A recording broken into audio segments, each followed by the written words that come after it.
evening, good afternoon, good morning, or whenever you happen to be listening to this, welcome to the Film Realist Podcast, the film and TV podcast from a complete nobody. That is hopefully for somebody. My name is Cal Naranya, and welcome to episode 152.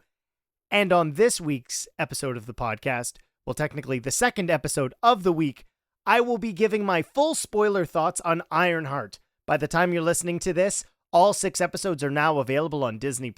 I did give my non-spoiler thoughts, and boy, was that a little bit difficult, given how I'd seen the whole show. But now, the whole thing is available, and I won't be spoiling anything for the everyday listener. Thank you so much for joining me. I will only be giving my spoiler thoughts, so if you want the non, you can listen to that special bonus episode from last week. Let's jump into spoilers for Marvel Studios' Ironheart. What is this? Wheat flour? No. Riri, please put Dad back. Dad. The hell, Joe? Why is he in a baggie? We weren't close. Now he's everywhere. Great.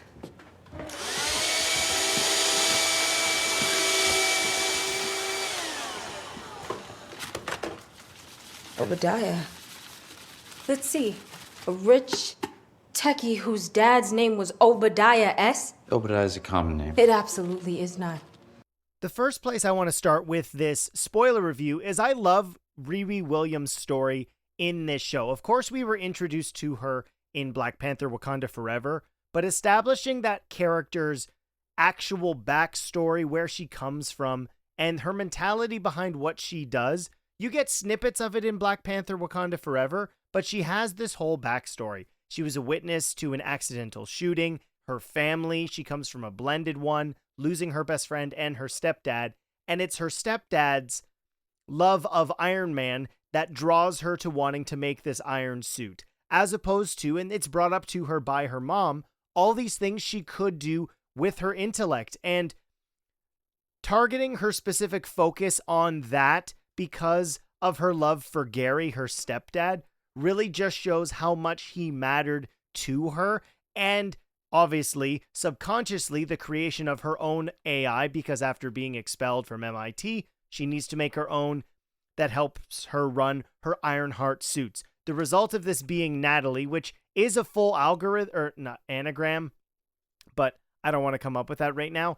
And what's really interesting about the idea of bringing Natalie into an AI and it addressing this whole concept in the show, and if it was longer, I definitely feel like they would have approached this as one of the main focuses, even more so. Not to say that it's not addressed in the show, but I appreciate that because of where science is, generating these artificial intelligence algorithms and putting personality behind it, some people have been led to believe these are real things.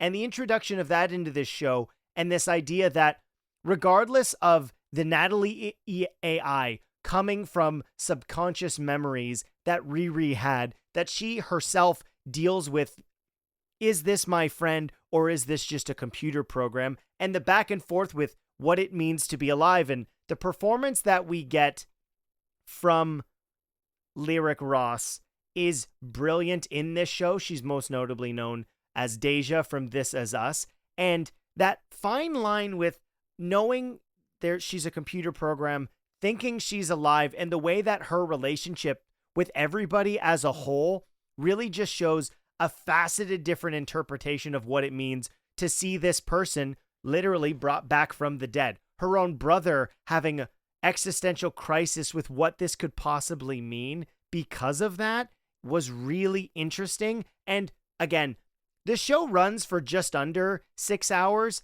Those are really cool concepts, and having Xavier be really pushed back against this, because one of the prevailing presences within Riri as a person is the post-traumatic stress she has of losing Gary and Natalie. And it's the guilt that she's filled with, that in that moment she froze and was unable to do anything, that really does affect her when there are serious events throughout the run of the show. She has these panic attacks and is unable to settle herself on her own. It is only with the use of Natalie that she is able to do so. And seeing those two connect and her dealing with this grief, while jumping forward to the end of the show, she still not has moved on from losing her best friend. And I'm so curious as to where we are going to go in the show with that. But doing the interpretation of an AI being present physically through holographic technology, which, of course, within the MCU is indistinguishable from an actual person, as we've seen with stuff going all the way back to Captain America Civil War. I like to see how that technology has moved forward, because just like we did see with the Iron Man suits, eventually they were just straight up nanobots. But because of funds, which is the main crux of why Riri joins the Hood's organization, run by Parker Robbins, who is the Hood, and all that idea and the mentality behind this of where you are born in life affects ultimately kind of the choices you have to make with where you can go. And I like the fact that the reflection of the social commentary that she's a kid from a specific area of Chicago, that she is not this billionaire child's son. But on the flip side of that, we get the opposite perspective with Zeke Stain. I like that that character is introduced not as Zeke immediately. We meet him as Joe, just some hoarder of technology, somebody who's clearly not confident in himself, which would still last as Zeke Stain because we obviously know Obadiah. But connecting to that legacy of the Iron Man franchise, of course, Riri Williams / Ironheart was influenced by Iron Man and Gary's love of Iron Man. But having something directly connect to that without going to a CGI hologram Robert Downey Jr., which has been done in the comics, a version of himself was still left alive with a use of his own AI. I'm glad that we can still connect these two parts of the Iron Man legacy without having to rely specifically on Jeff Bridges or Robert Downey Jr. Zeke Stain follows in that legacy of being his own individual person who's had to deal with the aftermath of Iron Man, the death of his father, where has that left him, as well as the Stain's legacy being sort of maintained by the public, which is really interesting given the fact that he knows exactly what had happened prior to people finding out that he was actually the Ironmonger. And getting a character like Joe / Zeke Stain to be introduced as somebody who does not have that confidence, and it's only through his relationship with Riri Williams that he starts to develop that and is even pushed to the next level when eventually getting found out with a piece of technology that Riri leaves when they were doing another one of their robberies / contract signings under duress, and how that consequence of losing the technology fractures that relationship. And it is interesting to see that even though Zeke's external personality was not that similar to his father, that the apple doesn't fall that far from the tree, where as soon as he can see an opportunity to get revenge on Riri, he takes that chance. And we see the conniving nature to which the Hood / Parker has been able to be, where he puts in a slight programming through one of his assistants, or I guess team members, that Parker would be in charge ultimately of the mechanized skeleton that is then built within Zeke. So again, having another Stain villain for our next Iron Hero is something I think is really cool. And because it's been so long since we focused on the Iron Man of it all, of course, Endgame, and he was in Infinity War and Civil War, but the last Iron Man sequel, I believe Iron Man 3 came out in 2013, yes. So it's been 12 years since we've had something directly connect to that. I really appreciated some connectivity, and if you've been a longtime MCU fan, seeing Obadiah Stain's ashes in a Ziploc bag, which you would have heard as in the clip leading into this, was really funny, and maintains a direct connection to that history, which, of course, was the birth of the MCU to begin with. Another major factor in this show, and I appreciate this from Parker Robbins, the Hood, with Anthony Ramos as a character, is he's somebody who actually is much more of a reflection of Zeke than you would initially understand, and we don't learn till at the end of the show, which I found really compelling, that he's somebody who was born metaphorically with that silver spoon, but after the loss of his mother, his father just kind of dumped him, and he has had this lust for power and control and money to be his driving force behind all of the choices he's made, which ultimately led him to, I'm assuming, sell his soul, if this is the interesting way that the MCU wants to demonstrate this concept. I think it's a compelling one with the tattoos and the almost burns that are happening on his skin. I thought that was a really cool villain because he is introduced as somebody who's just kind of like, we've been screwed by the people around us. Let's do what we're owed, which from a morality standpoint, you can understand why that's been sold to Riri. She feels the exact same way with the consequences or the cards she's been dealt. I got to do what I got to do to support this legacy I'm trying to create. And as long as we're not hurting people, she doesn't really see anything wrong with that. But as the series goes on and things start to go wrong because of Riri's involvement, we see Parker start to fall darker and darker into, quite literal darkness with the death of Joe, as well as feeling he can't trust the people around him. And of course, he would have this trauma from being abandoned by his father, the one person he thought who would look after him. And then the next person being, sorry, it's not John, it's Joe.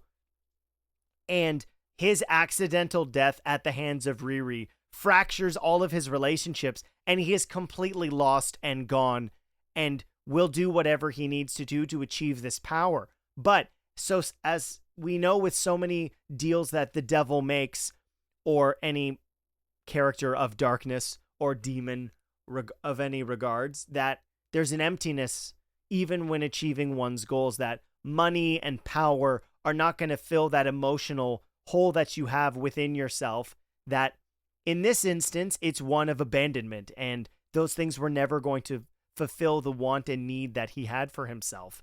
And that shifts also into something I really appreciated about the show, which was this blending of technology and magic. And of course, the Marvel Universe is full of these instances where we have witches and sorcerers, of course. And within the MCU, we've had Doctor Strange and Wanda, and now Agatha and covens and whatnot. And to focus on a larger, grander, magical part of the world. And of course, this being an Iron continuing series, technology has been a significant part of the MCU, going back to Iron Man, but then seeing the technological advancements of something like the Wakandans had in the 2 Black Panther films, how that affected the real world. And of course, as mentioned, the nanotechnology being introduced in Black Panther, which was happening around 2016 in terms of the MCU timeline.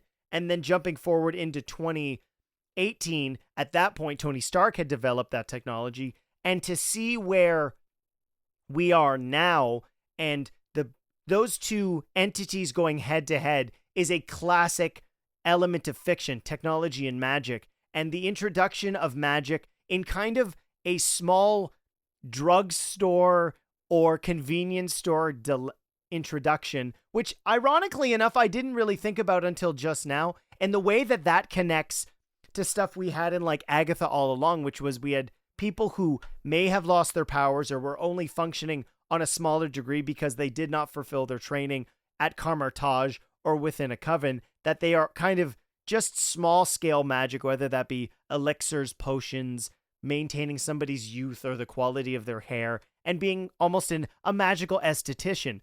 And I love the fact that Cree Summer was in this, by the way. She's one of my favorite voice actors, most notably known for the DCAU fans as Max in Batman Beyond, but that her daughter has continued her studies and really understands all of the stuff behind the magic, and the blending of that and techno magic being such different worlds and fundamentally should be elements that conflict with each other, but Riri's own pursuit of power, quite literally to power the suit she needs to make in order to do the good that she wants, she needs a power source unlike anything before. She doesn't have the billions of dollars that Stark Tech had in developing the arc reactors. She needs something else. And the pursuit of blending those two worlds and where we are going to go because of that was really cool. I like the introduction of techno magic, having two characters go head to head one being such a blend of two distinct worlds, and then somebody who is almost a tool of darkness and the worst sides of the magical part of the MCU, somebody who is quite literally a servant for somebody else, even though they think they're going to be achieving their greatest goals, but there are always consequences to magic, which is another element of an introduction into this show, where the use of that and putting that into Riri's final suit, which looks absolutely incredible, by the way. I think the production design, and I should probably mention this here, is I was blown away, because obviously there have been instances where streaming shows don't have the best visual effects, but I commend everybody involved for wanting to use practical elements for filming, so that way they understood the way that the light and everything else around the suits reacted. So there was not one that came to mind where I saw one of the suits and I thought, man, that doesn't look like it looks real. These, in my opinion, are the most realistic looking Iron suits since Iron Man 2, maybe even Iron Man 1, which is absolutely incredible. It took 17 years to get an Iron suit to look as tangible and realistic that it's just been completely CGI for so long. We forgot how good they can look when the time is given to make these realistic suits. So hats off to everybody involved in the visual effects department. But the consequences of the final suit, Ironheart suit, being filled with magic loses Natalie. And the way that the story has gone along, where she now feels that she has lost her friend again, which shows the significance of where the Natalie artificial intelligence was in supporting Riri's mental state, and losing her again ultimately is what drives her to making a deal with the finally introduced Mephisto. I thought that Sacha Baron Cohen did a phenomenal job as Mephisto. He is an actor who can play an 11. He can also play a 1. And the subtlety to which we see that he is so powerful and he is so at ease with all these choices he's making. He's not a greasy car salesman. He is this meticulous, in control person who's just going to give you these ideas that maybe you like, and it won't be so bad. He just kind of, not even weasels, he smooths his way into your heart, suggests possibilities, and these are things that would definitely help you out. And you should take this choice because this is the best option for you right now. There is no other option. And Riri, having lost Natalie twice, she is at the depths of despair, even after beating the Hood, getting the Hood from him, takes that deal. And the consequences of it are Natalie is actually brought back from the dead. The devil has done the dirty work.